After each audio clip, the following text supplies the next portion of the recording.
Let's make macarons. మీలో ఎంతమందికి macarons అంటే తెలుసు? అలాగే ఎప్పుడైనా తిన్నారా లేదన్నది కమెంట్ అయితే చేయండి. వీటినైతే ఆల్మండ్ ఫ్లోర్‌తో అయితే ప్రిపేర్ చేస్తారు. సో, దానివల్ల కాస్ట్ అన్నది చాలా ఎక్కువగా అయితే ఉంటది. నేను ఎప్పటినుంచో ఇంట్లో అయితే ప్రిపేర్ చేద్దాం అనుకుంటున్నాను. కుదరలేదు. ఫైనల్లీ ప్రిపేర్ చేశాను. చాలా చాలా వచ్చినియి.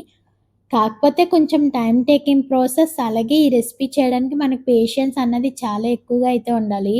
సో, ప్రాసెస్ చెప్తాను చూసేయండి. ఈ రెసిపీకి మనం ఎగ్ వైట్ అన్నది యూజ్ చేయాలి.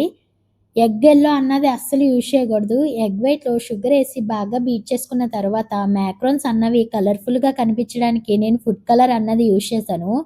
మీ దగ్గరుంటే ఫుడ్ కలర్ అన్నది యూజ్ చేయండి. లేతే స్కిప్ చేసేయండి. ఆ తర్వాత almond floor and icing sugar mixie వేసి బాగా మిక్స్ చేసుకున్న తర్వాత జల్లించుకొని ఎగ్ వైట్‌లో అయితే మిక్స్ చేసుకోవాలి. ఓవర్‌గా అయితే మిక్స్ చేసుకోకూడదు. ఇప్పుడు ఆ బ్యాటర్‌ని పైపింగ్ బ్యాగ్‌లోకైతే ట్రాన్స్‌ఫర్ చేసుకోవాలి. చూసారు కదా! నా దగ్గర మాక్రోన్ షీట్ అయితే ఉంది. కాపోతే నాది ఓవెను ఓటీజీ కాదు. ఆ షీట్ అన్నది నా ఓవెన్‌లో సరిపోలేదు. అందుకే నా ఓవెన్‌కి తగ్గట్టు నేను షీట్ అన్నది కట్ చేసుకున్నాను.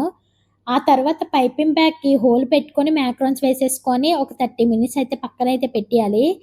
డ్రై అయిపోవాలి. ఎంతలా అంటే మనం ఫింగర్ పెట్టి చూస్తే అసలేం అతుక్కోకూడదు. అంతలా డ్రై అయిన తర్వాత 140 డిగ్రీస్ దగ్గర 15 మినిట్స్ బేక్ చేసుకుంటే మాక్రోన్స్ అన్నవి రెడీ అయిపోతాయి. నేను మాక్రోన్స్‌లోకి క్రీమ్ అన్నది ఫిల్ చేద్దామని చెప్పి బటర్ క్రీమ్ అయితే ప్రిపేర్ చేసుకున్నాను. బటర్ అండ్ ఐషింగ్ షుగర్ బాగా బీట్ చేసేసుకుంటే క్రీమ్ అన్నది రెడీ అయిపోద్ది. చాలా చాలా వచ్చినియి. ఎలా వస్తాయో అనుకున్నాను. ఫస్ట్ టైమ్ కదా! ట్రై చేశాను. ఫ్లాప్ అయిపోద్దేమో అనుకున్నాను. కానీ చాలా వచ్చినియి.